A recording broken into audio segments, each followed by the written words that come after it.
तालियों का आशीर्वाद दें इन बच्चों को जिनके खाते में 12,000 रुपए की धनराशि गई। 4,050 बच्चों के खाते में ये धनराशि।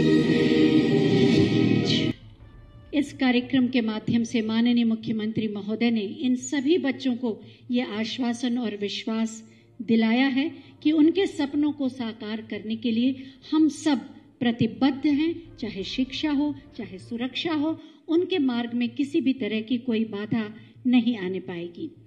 प्रतीकात्मक रूप से 10 बच्चों को आज माननीय राज्यपाल महोदया और माननीय मुख्यमंत्री महोदय स्वीकृति पत्र, स्कूल बैग, चॉकलेट और जैसा कि कहा, आपको बताया भी गया कि जो व्यावसायिक शिक्षा बच्चे करेंगे उनको टैबलेट या लैपटॉप भी दिया जाएगा। ऐसे 2 बच्चों को वो भी दिया जाएगा। तो मैं माननीय राज्यपाल महोदया और माननीय मुख्यमंत्री महोदय से अनुरोध करूंगी कि वो इन बच्चों को स्वीकृति प्रमाण पत्र, स्कूल बैग इत्यादि प्रदान करें।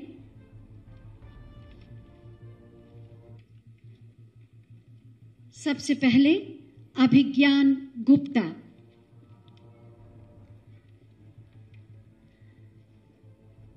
स्वीकृति प्रमाण पत्र, स्कूल बैग जिसमें शिक्षा से जुड़ी चीजें हैं।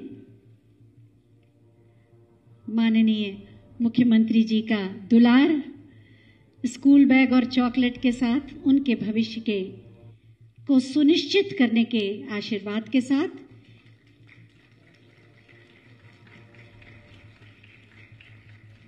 तालियों में आशीर्वाद है तो जोरदार बजाएं। युवराज गुप्ता,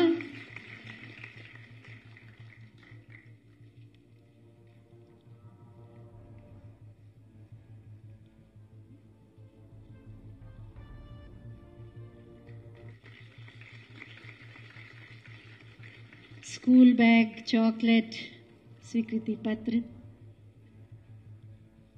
सुंदर भविष्य के आशीर्वाद के साथ अनुष्का अवस्थी, सबसे छोटी बच्ची,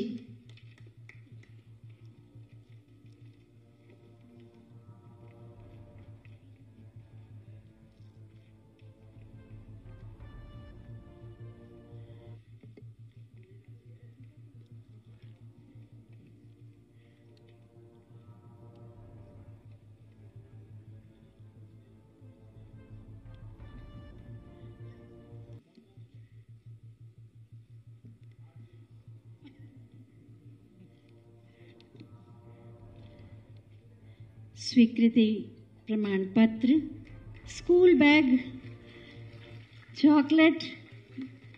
उनके स्कूल बैग को संभालने के लिए कोई आ जाए जो बच्चे को ले जाए नीचे तक। जोरदार तालियों का आशीर्वाद दें। ये तालियां बच्चों को याद रहेंगी। मोहम्मद अतीब,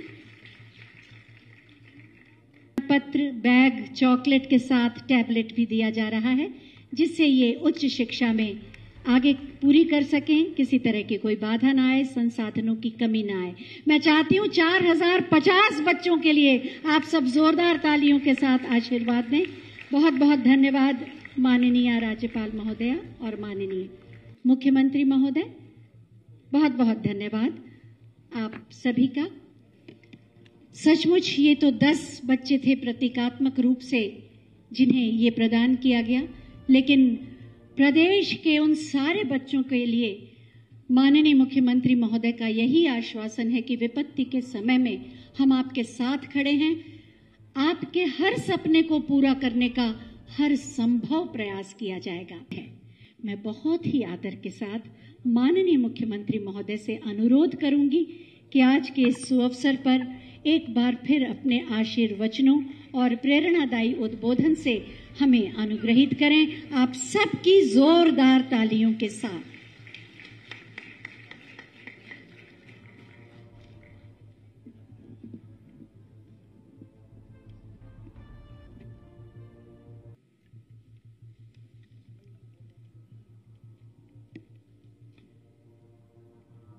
आज के इस समारोह में मुख्य अतिथि के रूप में उपस्थित प्रदेश के अभिभावक, प्रदेश के माननीय राज्यपाल आदरणीय श्रीमती आनंदीबेन पटेल जी, उत्तर प्रदेश सरकार में मेरे वरिष्ठ सहयोगी चिकित्सा एवं स्वास्थ्य विभाग के मंत्री श्री जय प्रताप सिंह जी, महिला कल्याण एवं बाल विकास विभाग के मंत्री श्रीमती स्वाति सिंह जी, उत्तर प्रदेश राज्य महिला आयोग की अध्यक्ष श्रीमती बिमला बाथम जी, राज्य बाल अधिकार संरक्षण आयोग के अध्यक्ष डॉक्टर विशेष गुप्ता जी, प्रदेश के मुख्य सचिव श्री राजेंद्र कुमार तिवारी जी, अपर मुख्य सचिव वित्त महिला एवं बाल विकास विभाग श्रीमती एस राधा चौहान जी, प्रमुख सचिव महिला एवं बाल विकास विभाग श्रीमती बी हेकाले और विभाग के अन्य सभी अधिकारीगण, यूनिसेफ तथा अन्य संस्थाओं से जुड़े हुए सभी प्रतिनिधिगण और उपस्थित सभी भाइयों बहनों, मैं सबसे पहले स्वागत करता हूं माननीय राज्यपाल महोदय का, जिन्होंने आज का ये समय उत्तर प्रदेश के अंदर इस नई योजना को लागू करने के लिए यहां पर हमें प्रदान किया है। हम सब जान रहे हैं कि पूरा देश ही नहीं बल्कि पूरी दुनिया पिछले 16-17 महीनों से इस सदी की सबसे बड़ी महामारी कोरोना से जूझ रही है। एक महामारी है और महामारी से बचाव के लिए क्या उपाय हो सकते हैं, इस संबंध में देश के यशस्वी प्रधानमंत्री आदरणीय नरेंद्र मोदी जी ने समय समय पर अपने संबोधनों के माध्यम से देश को मार्गदर्शन भी किया है। आदरणीय प्रधानमंत्री जी के नेतृत्व में भारत इस सदी की सबसे बड़ी महामारी के खिलाफ पूरी प्रतिबद्धता के साथ न केवल जूझ रही है बल्कि उसका सफलतापूर्वक मुकाबला भी कर रही है। लेकिन महामारी में बचाव के तमाम उपाय और उपचार के तमाम प्रयास के बाद भी बहुत सारे लोगों को अपने प्रियजनों को खोना पड़ा है।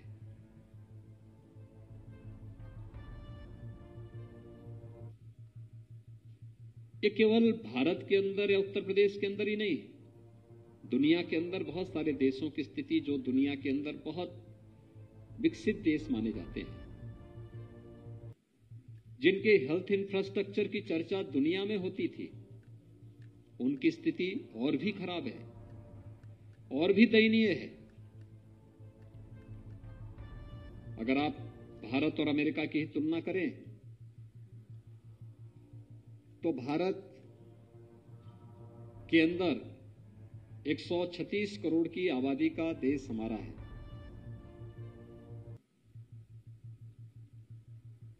तमाम प्रयासों के बावजूद जो मौतें भारत के अंदर हुई हैं, अगर हम दुनिया के सबसे बड़े और सबसे बड़ी ताकत के रूप में दुनिया के अंदर अपनी एक धमक रखने वाले अमेरिका से इसकी तुलना करें तो अमेरिका की आबादी भारत की आबादी की 1/4 है, और 1/4 आबादी में अमेरिका की हेल्थ इंफ्रास्ट्रक्चर के सामने हमारा हेल्थ इंफ्रास्ट्रक्चर कमजोर है।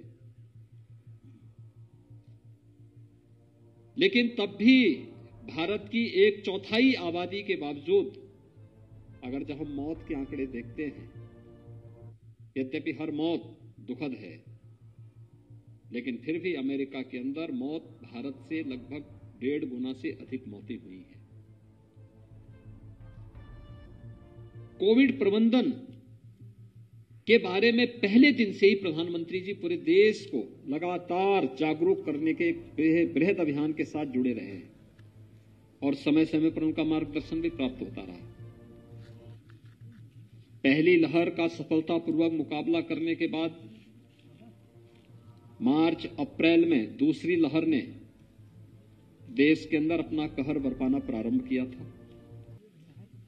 तमाम प्रयासों के बावजूद पहली और दूसरी लहर में तमाम जो प्रियजन थे, तमाम परिवारों के, उनको खोना पड़ा और उसके बाद तब एक कवायद प्रारंभ हुई कि वास्तव में पहली लहर के समय ही प्रधानमंत्री जी ने तमाम प्रकार की घोषणाएं की। खासतौर पर प्रधानमंत्री गरीब कल्याण पैकेज के अंतर्गत हर एक तबके के लिए कुछ न कुछ घोषणाएं उस समय हुई। फ्री में राशन की व्यवस्था, फ्री में रसोई गैस के सिलेंडर की व्यवस्था, प्रधानमंत्री जनधन अकाउंट धारियों के अकाउंट में पैसा जा रहा था, वृद्धावस्था पेंशन, निराश्रित महिला पेंशन, दिव्यांगजन पेंशन धारकों के खाते में भी पैसे निकट धनराशि दी गई। प्रधानमंत्री किसान सम्मान निधि से आच्छादित सभी किसानों के अकाउंट में भी पैसे भेजे गए। एमएसएमई सेक्टर में उनको रियायत देने के लिए भी व्यवस्थाएं की गई। अन्य अलग अलग सेक्टर के लिए अलग अलग प्रकार की स्कीम घोषित की गई। आत्मनिर्भर भारत का एक 20 लाख करोड़ का पैकेज भी घोषित हुआ। राज्य सरकार ने भी श्रमिकों के लिए भरण पोषण भत्ता, प्रवासी जो हमारे श्रमिक थे उनके लिए भी व्यवस्था की, अन्य तमाम प्रकार की व्यवस्थाएं की। सेकेंड वेव के समय भी मई से लेकर के नवंबर तक प्रधानमंत्री गरीब कल्याण अन्न योजना के अंतर्गत हर परिवार को पात्र गृहस्थी का हो या अंत्योदय, उन सबको मुफ्त में खाद्यान्न उपलब्ध कराने की कार्रवाई प्रधानमंत्री जी के माध्यम से प्रारंभ हुई। राज्य सरकार ने भी जून, जुलाई और अगस्त के लिए 3 महीने के लिए उन सभी परिवारों को मुफ्त में राशन की व्यवस्था भी की।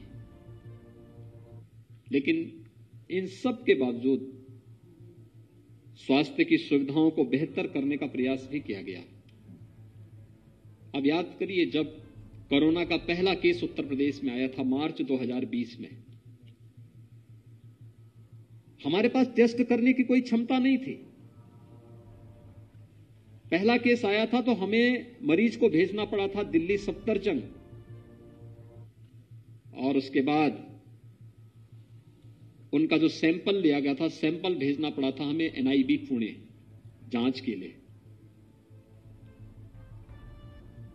प्रधानमंत्री जी के मार्गदर्शन में पीएम केयर से मिले हुए सहयोग से जनता जनार्दन और विभिन्न संस्थाओं ने दिया सहयोग, जनप्रतिनिधियों ने जो सहयोग किया, राज्य सरकार ने अपने स्वयं की निधि से धनराशि एकत्र की, और आज यही उत्तर प्रदेश 4 लाख टेस्ट प्रतिदिन करने की क्षमता रखता है। प्रतिदिन इतनी 4 लाख टेस्ट हम प्रतिदिन करने की क्षमता रखते हैं।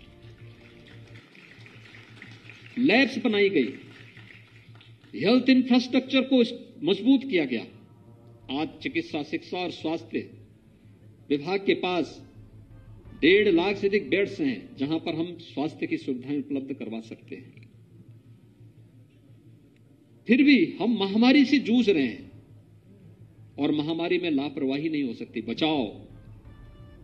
बचाव के लिए जितना जागरूक हम कर सकेंगे, हर एक संस्था ने इसमें योगदान दिया। स्वास्थ्य विभाग अपना काम कर रहा था, मेडिकल एजुकेशन काम कर रहा था, हेल्थ वर्कर्स ने बेहतर कार्य करने का प्रयास किया, कोरोना वॉरियर्स ने बेहतर काम किया, तमाम अन्य संस्थाओं ने जो हमारे साथ मिलकर के पहले से ही प्रदेश के अंदर बच्चों के लिए जुड़ी हुई और तमाम प्रकार की उन बीमारियों को लेकर के, इंसेफ्लाइटिस आदि के मामले में जिनका योगदान मिलता रहा, यूनिसेफ जैसी संस्थाओं ने इस महामारी के दौरान भी हमारे साथ कदम से कदम मिलाकर के चल करके इस महामारी से जूझने के लिए भी हर संभव प्रयास किया। और उन स्थितियों के बावजूद मौतें हुई। और उसी के बाद जब प्रधानमंत्री जी ने इस बारे में पूरे देश के सभी मुख्यमंत्रियों से कहा कि हर राज्य अपने यहां एक स्कीम लागू करें, खासतौर पर उन बच्चों के लिए जिन्होंने अपने मां बाप को कोविड कालखंड के दौरान खोया है, कोरोना से जिन बच्चों के माता पिता की मौत हुई है या किसी अपने लीगल गार्जियन की मौत हुई है, मां या पिता या कोई ऐसा लीगल गार्जियन। कुछ बच्चे ऐसे भी थे जिनके माता पिता की बहुत पहले मौत हो चुकी थी, लेकिन उनके दादा दादी या मामा मामी किसी के साथ वो रहते थे, उनकी भी दुखद मौत इस दौरान हुई। उन लोगों के लिए कोई स्कीम राज्य लागू करे और फिर राज्यों के साथ साथ केंद्र सरकार भी पीएम केयर से उनके लिए एक व्यवस्था जारी करेगी और फिर उस व्यवस्था को हम आगे बढ़ा पाएंगे। आदरणीय राज्यपाल महोदय इस मामले में पहले से संवेदनशील रही है।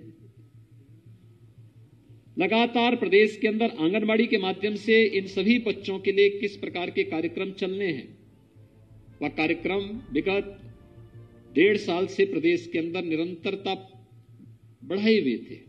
लगातार हम लोग पिछले 1.5-2 वर्षों से कार्यक्रमों को तेजी के साथ आगे बढ़ा करके कार्य कर रहे थे। उन बच्चों के बारे में जो इससे सर्वाधिक प्रभावित हुए, उन बच्चों के माध्यम से निरंतर कार्यक्रम चले। उन्होंने बहुत सारी अभिनव योजनाएं प्रदेश के अंदर लागू की। हर एक स्तर पर कहा गया कि अगर कोई बच्चा, कोई व्यक्ति अपना जन्मदिन मनाता है तो उस जन्मदिन में प्रयास हो कि किसी आंगनबाड़ी केंद्र में जाए, किसी बाल संरक्षण गृह में जाए, उन बच्चों को गिफ्ट दें, यादगार बने उसका जन्मदिन। और राज्यपाल जी की प्रेरणा से कार्यक्रम निरंतरता आगे बढ़ रहे थे, लेकिन कोविड कालखंड के दौरान इस त्रासदी से भी हमें जूझना पड़ा।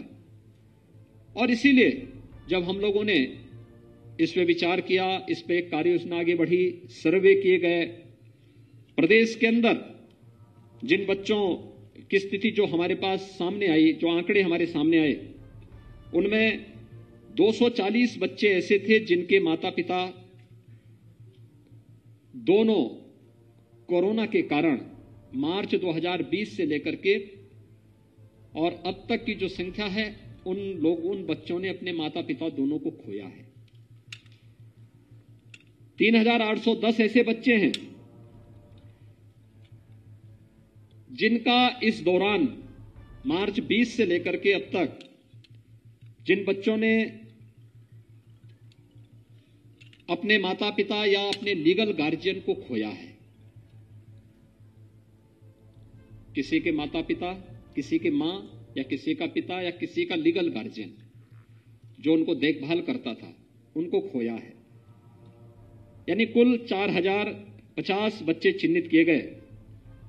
इन 4050 बच्चों के लिए आज हमारी राज्यपाल महोदय के कर कमलों से पहले 3 महीने का, यानी हर बच्चे को 4000 रुपए हर माह राज्य सरकार उन्हें उपलब्ध कराएगी। 18 वर्ष की आयु तक राज्य सरकार उनका लालन पालन की व्यवस्था करेगी। वे बच्चे अगर उनके लिए जिनके माता पिता या कोई लीगल गार्जियन नहीं है तो बाल संरक्षण गृह में, या फिर उन बच्चों को हम लोगों ने इस वर्ष से हर कमिश्नरी हेडक्वार्टर पे 18 अटल आवासीय विद्यालय हमारे निर्माणाधीन हैं। ये अटल आवासीय विद्यालय जहां पर हम प्रदेश के उन सभी बच्चों को लेकर के आने वाले हैं जो किसी न किसी कारण से किसी भी समय में निराश्रित हुए हैं। उन बच्चों की देखभाल के लिए, उनको अत्याधुनिक शिक्षा उपलब्ध कराने के लिए और पढ़ाई लिखाई के साथ साथ उनके स्किल डेवलपमेंट को तेज करने के लिए भी वहां पर हम लोगों ने एक कार्यक्रम के साथ हम उनको जोड़ने जा रहे हैं। 18 ऐसे विद्यालय प्रदेश के अंदर वर्तमान में हम प्रारंभ करने जा रहे हैं। इसके अलावा कस्तूरबा गांधी बालिका विद्यालय प्रदेश के अंदर संचालित है। ये भी आवासीय विद्यालय हैं। इन कस्तूरबा गांधी आवासीय विद्यालयों में बालिकाओं के पढ़ाई लिखाई की व्यवस्था, उनके रहने की व्यवस्था, उनके हर प्रकार को संरक्षित उन्हें करने, उन्हें आगे बढ़ने के लिए भी सरकार इसमें योगदान देने जा रही है। यानी 4,000 प्रति माह के अतिरिक्त यह व्यवस्था भी सरकार उनके लिए वहां पर करेगी। उन्हें लैपटॉप की व्यवस्था से आच्छादित करने की कार्रवाई करेगी। और जो बालिकाएं शादी योग्य हो चुकी हैं, उन्हें उन बालिकाओं की शादी योग्य होने वाली उन बालिकाओं के लिए 1,01,000 रुपए राज्य सरकार अपनी निधि से मुख्यमंत्री बाल सेवा योजना के अंतर्गत उन बालिकाओं की शादी के लिए कार्यक्रम में शासन के स्तर पर उनको उपलब्ध करवाने की कार्रवाई होगी। राज्य सरकार ने यह भी निर्णय लिया है कि केवल कोविड से होने वाली मौतें दुखद हैं, उन सभी परिवारों के प्रति हमारी संवेदनाएं हैं। और संवेदना स्वरूप आज राज्यपाल महोदय के करकमलों से इस कार्यक्रम का हम शुभारंभ भी कर रहे हैं। अभी राज्यपाल महोदय की करकमलों से उन सभी बच्चों के अकाउंट में 12-12 हजार रुपए की राशि ये 3 महीने की, पहले 3 महीने की जारी कर दी गई। लेकिन यह भी व्यवस्था की जा रही है कि कोविड के बावजूद नॉन कोविड से भी कुछ मौतें हुई होंगी, उनके लिए भी एक व्यवस्था हमें लागू करनी चाहिए। और उसमें नॉन कोविड से यानी कोरोना से जो मौतें नहीं हुई लेकिन अन्य बीमारियों से भी कुछ मौतें हुई होंगी। महिला और बाल विकास विभाग को इसके बारे में कहा गया कि उन बच्चों को भी उन बच्चों की भी सूची तैयार करें और उन बच्चों को भी इससे आच्छादित करने की एक व्यवस्था हमें करनी चाहिए, जिससे कोई भी बच्चा अपने आप को निराशित न महसूस कर सके। क्योंकि सरकार अगर है तो सरकार की संवेदना दिखनी भी चाहिए, क्योंकि सरकार की संवेदना ही शासन और जनता के बीच के इस गैप को दूर करती है। आखिर सरकार अगर है, संवेदनशील सरकार है, तो फिर इसमें कोई बच्चा अपने आप को निराशित कैसे महसूस कर सकता है। उस विश्वास के साथ यह कार्यक्रम हम लोग आगे बढ़ा रहे हैं। हम लोगों ने महिला और बाल विकास विभाग को एक और बात कही है कि जो महिलाएं इस दौरान निराशित हुई हैं, हम लोगों का प्रयास रहा है कि मार्च 2020 के पहले सभी निराश्रित महिलाओं को निराश्रित महिला पेंशन से आच्छादन का कार्रवाई हम लोग पूरा कर चुके थे। अगर फिर भी कोई बचे होंगे तो उनके लिए स्पेशल कैंप लगा करके उनको भी निराश्रित पेंशन और राशन कार्ड की सुविधा, आयुष्मान भारत के कार्ड की सुविधा से आच्छादित किया कर दिया जाए। मार्च 2020 के बाद, कोरोना महामारी आने के बाद भी अगर कोई महिला निराश्रित हुई है, पति या अपने लीगल गार्जियन को खो दी है, तो उस महिला को भी हम एक नई स्कीम के साथ जोड़ करके शासन की योजनाओं से आच्छादित कर सकेंगे। इसके लिए भी एक नई स्कीम लेकर के राज्य सरकार आने वाली है, जिससे प्रदेश के अंदर कोई भी अपने आप को अनाथ और निराश्रित महसूस न कर सके। इसके अलावा भारत सरकार ने भी, आदरणीय प्रधानमंत्री जी ने ऐसे प्रभावित बच्चों के सहयोग और सशक्तिकरण के लिए पीएम केयर्स फॉर चिल्ड्रन योजना की घोषणा की है। इस बारे में विस्तृत दिशा निर्देश बहुत शीघ्र आने वाले हैं और उन पीएम केयर्स से प्राप्त होने वाले सहयोग से भी हम उन सभी बच्चों को आच्छादित करने की उस विस्तृत कार्य योजना को आगे बढ़ा पाएंगे। आज के इस अवसर पर मैं एक बार फिर से माननीय राज्यपाल महोदय का हृदय से आभार व्यक्त करता हूं कि उन्होंने अपना बहुमूल्य समय इन सभी बच्चों के लिए यहां उपलब्ध कराया है। मैं इन सभी बच्चों के प्रति राज्य सरकार की पूरी संवेदना और पूरी सहानुभूति उनके प्रति व्यक्त करते हुए उनके उज्जवल में भविष्य की कामना करता हूं। धन्यवाद। जय हिंद।